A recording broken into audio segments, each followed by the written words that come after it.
Muito bom dia, Sr. Presidente, senhoras e senhores deputados. Esta minha intervenção é na sequência do primeiro encontro interparlamentar do PSD, que ocorreu na Madeira na última semana e que foi revelador da importância que o PPE, através dos eurodeputados do PSD, dão às regiões ultraperiféricas. Eu ainda não comecei, o Sr. Deputado já está incomodado. Eu ainda não comecei, o Sr. Deputado já grita desse lado. Sr. Presidente,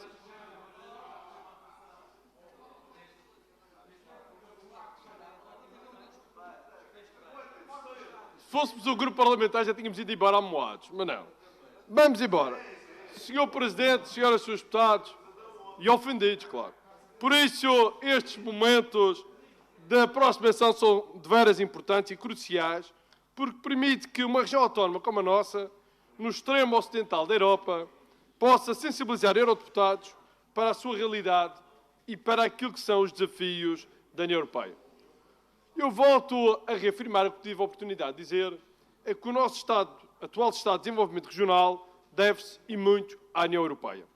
Aliás, reafirmei e volto a reafirmar aqui outra vez, que a União Europeia sempre foi mais amiga da Madeira do que a República ao longo destes quase 40 anos. Senhoras e senhores deputados, se é verdade que abandonamos os piores indicadores, se nos aproximamos do desenvolvimento europeu, deve-se e deveu-se aos fundos comunitários e não aos fundos nacionais, que infelizmente ainda hoje são manifestamente insuficientes para contribuir para o nosso mero, e eu repito, mero funcionamento. O Estado não transfere o suficiente para o nosso funcionamento, muito menos em matéria de investimento e desenvolvimento. Por isso, tive a oportunidade também de reafirmar, se é verdade que em 74 alcançamos a desejada democracia, em 76 a tão almejada autonomia, é também verdade que essa primeira década foi uma década onde a autonomia dependia exclusivamente das verbas nacionais e foi uma década de agonia, porque tivemos poucas oportunidades e ferramentas para sair do atraso secular que vivíamos no passado e que sentíamos fortemente nestas duas ilhas. Durante séculos, volto a repetir, durante séculos, Portugal nunca foi capaz, ou melhor, não é que nunca foi capaz, nunca quis, temos que assumir isto. Portugal nunca quis investir nas suas autónomas, porque o atraso das suas autónomas e a sua dependência ao poder nacional serviam muito mais a Portugal do que aos portugueses que viviam nas respectivas suas autónomas. A diferença do nosso desenvolvimento, da nossa primeira década da autonomia para as restantes, foi abissal. Eu diria até que a obra foi colossal, porque, felizmente, graças à integração europeia, foi possível que a Madeira, desde 86, tivesse acesso a fundos comunitários determinantes para o nosso sucesso e o nosso desenvolvimento. E, senhoras e senhores deputados, na sequência desta minha intervenção, parece-me simples, factual, houve logo alguém que se insurgisse. E julgava eu que alguém que se insurgia era da República. Alguém que viria defender a República. Alguém que viria dizer que a República, afinal, era mais generosa. Pasmos que, mais uma vez, quem veio defender a República foi o Partido Socialista da Madeira. Ou seja, diríamos assim os seus deputados, mas isso não é novidade nenhuma. É verdade. Mas, pelo menos, o tempo passa e alguém não aprende. Alguém não aprende.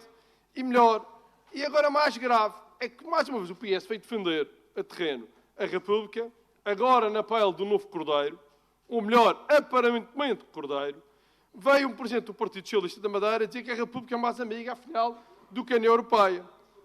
Eu, provavelmente, o Sr. Deputado tirou umas palavras da boca, o Sr. Deputado Carlos Lombo, vai haver algum sacrifício de cordeiros, provavelmente para breve.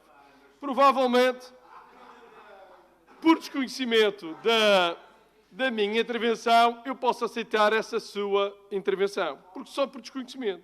Porque esqueceu-se que as atuais transferências do Orçamento de Estado para a região, as tais que ainda está lá escritas como solidariedade, porque o Estado transfere anualmente para a Madeira, não é transferências orçamentais, são transferências de solidariedade. Somos portugueses por solidariedade. Isto é fantástico. E nós próprios sabemos disso, porque estas matérias revelam que estas responsabilidades do Estado, que não chegam para assumir sequer parte dessas responsabilidades constitucionais, como é o caso da saúde, da educação e até da própria habitação, essas transferências, as tais que para o PS deveriam ser uma dádiva e não uma obrigação, essas transferências da solidariedade, volto a dizer, nem cumprem a sua responsabilidade ao funcionamento e, por isso, o Partido Socialista deve estar completamente esquecido e arrependido, se calhar, de ter apoiado uma iniciativa da maioria em sede de revisão da Lei de Finanças Regionais, que era a criação de um fundo de coesão social, esse sim que permitia o Estado compensar os sobrecustos nestas áreas, como a educação e a saúde.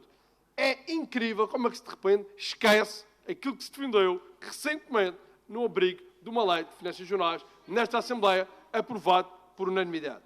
E eu volto aqui a reafirmar que essas transferências de solidariedade não são transferências para o investimento, mas sim para apoiar o funcionamento, e por isso é, no mínimo, vergonhoso que alguém desconheça contas públicas, ou pior, queira ignorar essa realidade em nome da farsa ou da mentira.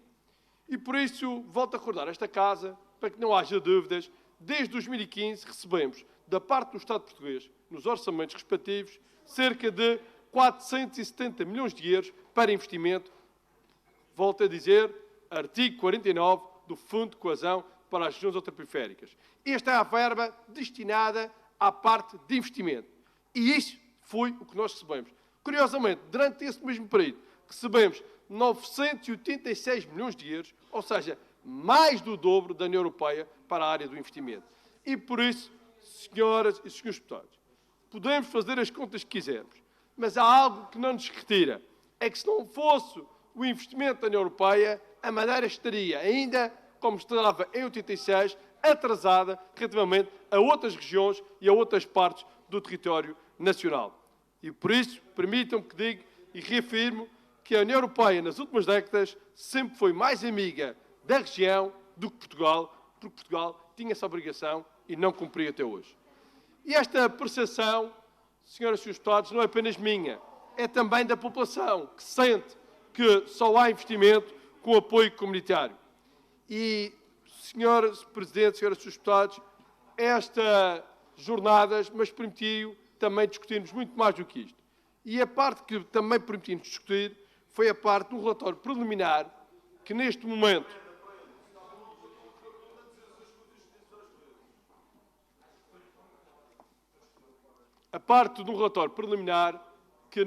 está a ser executado pelo um deputado do PPE e que, felizmente, é um deputado português e do PSD, Álvaro Amaro, que é membro da Comissão de Desenvolvimento Regional, em que faz uma proposta de resolução relativamente à proposta da Comissão Europeia sobre as regiões ultraperiféricas.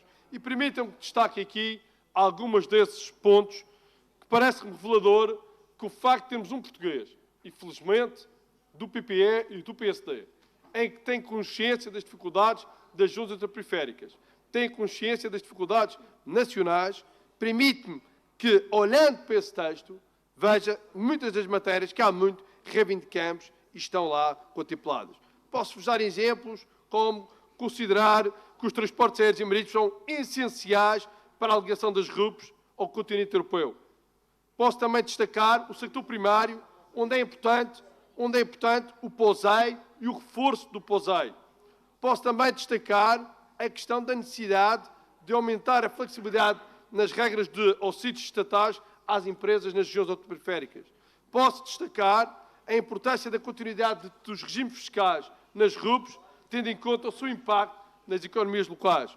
Mas poderia também destacar a questão da frota de pesca, que é assumida neste relatório como é antiga e obsoleta, lamenta que o Fundo Europeu, que é o FEAMPA, não tenha verbas para a renovação das frotas e para a aquisição de novos navios. Está lá no relatório clarinho. Também diz que a Comissão se comprometeu a elaborar um relatório intercalar sobre esta questão dos apoios às pescas, relativa às RUPs, e que não fez, e que analisar a necessidade das RUPs de regulamentar esta área das pescas, reiterando o reforço do POSEI, ou seja, o restabelecimento do POSEI Pesca 2027. Ou seja, é claro, estas matérias assim como a necessidade de compensação para os pescadores das RUPs por terem que proteger 30% das zonas marinhas da União Europeia. Ou seja, é clarinho no relatório, através do deputado Álvaro Amar, matérias que há muito reivindicamos e que é dito aqui que não é uma realidade. Também é reforço do POSEI na agricultura, que não é aumentado e por não ser aumentado tem sido reduzido. Porquê? Porque claramente há uma questão da atualização da inflação que não é feita e por isso, no cômputo geral, no negativo, o valor é inferior e ao contrário que se diz que se mantém, não se mantém, reduz a uma média de 2% no mínimo anual. Também a possibilidade da criação de um novo POSEI para os transportes, fazendo face aos custos da insularidade e do afastamento. A questão essencial do Objetivo 55 das especificidades das autónomas que não estão contempladas. Também podia destacar a questão das alterações climáticas e a questão dos efeitos dessas alterações, em particular aos fenómenos meteorológicos extremos, onde defende que o Fundo de Solidariedade da União Europeia deve ser revisto. Poderia também falar da conectividade das infraestruturas digitais e a importância dos cabos submarinos nesta matéria.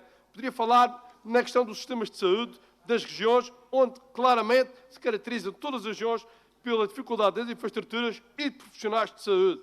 E também podia falar dos jovens, programas para jovens que ali estão contemplados. Mas também poderia falar, e com isto quero também dizer que termino, que é fundamental todas as relações entre os Estados e as RUPs, que é necessário reforçar, em particular também com o apoio da União Europeia. Quero dizer que este relatório preliminar, espero e faço votos que seja possível aprovar na sua versão final da forma como está hoje apresentado, é uma excelente base de trabalho, onde os partidos que têm assento neste Parlamento, no Parlamento Nacional e, em especial, no Parlamento Europeu, deviam se comprometer a executar e, sobretudo, a defender, junto da Comissão Europeia, que ele fosse executado o mais rápido possível. Porque nós temos aqui uma oportunidade, hoje, de olhar para este relatório como, de facto, um ponto de partida para um trabalho que deve ser em defesa das RUPs e também em defesa de Portugal. Muito obrigado.